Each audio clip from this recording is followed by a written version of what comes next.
All right, so the next question comes from Michael K-Man, and he wants to know if I would support raising the salary of the mayor in order to attract young professional candidates.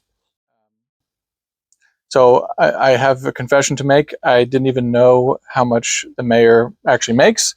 I first went to the town ordinance to see if there was some sort of information on what the mayor makes or the township council, and it's actually not readily available. So I did submit an OPRA request to the clerk's office asking pretty much just that. Give me any ordinance that set the mayor's salary and how that's changed in the last 15 years. And I did the same thing for the township council as well. You know, here I am running for town council and I have no idea how much money they make, if they made anything at all, because personally I am not doing this for the salary.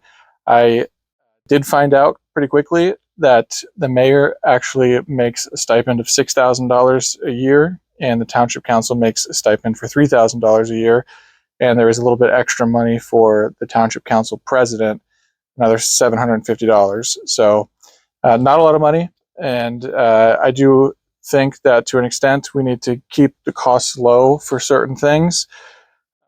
However, on the flip side, the argument here is that if you're not paying the leader of the town in the mayor or in the council, then you're only going to be attracting candidates who have the means and methods to run. And, you know, I could see arguments for both sides. I can see, you know, the argument that we want to keep costs low for taxpayers.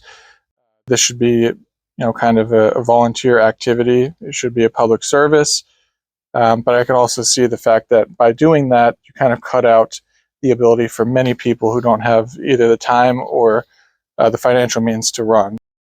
Someone made a great point in the comments that by having these government roles be such low salary, you can argue that, oh, we're doing it to be financially responsible and to not take up tax money. But what it does is it removes candidates who can actually do the job. I do think there could be a happy medium. I think there would be a way, certainly, to find a little bit of extra money to incentivize more of a challenge every election. Right now, you know, unfortunately, there's not a lot of challenge. The current election we're having now, for instance, there's only 2 competitive races out of the 5 that are ongoing. So I think it would benefit everybody in town if we had more competitive races, if voters had more of an option, because it would force the folks, either the incumbents or the challengers, to actually put a little bit more effort into campaigning, put a little bit more effort into being engaging with voters, being transparent, telling the voters the track record of what they've done, having some sort of policy or goal-based strategy that I think any voter should be, any voter should have that information, certainly.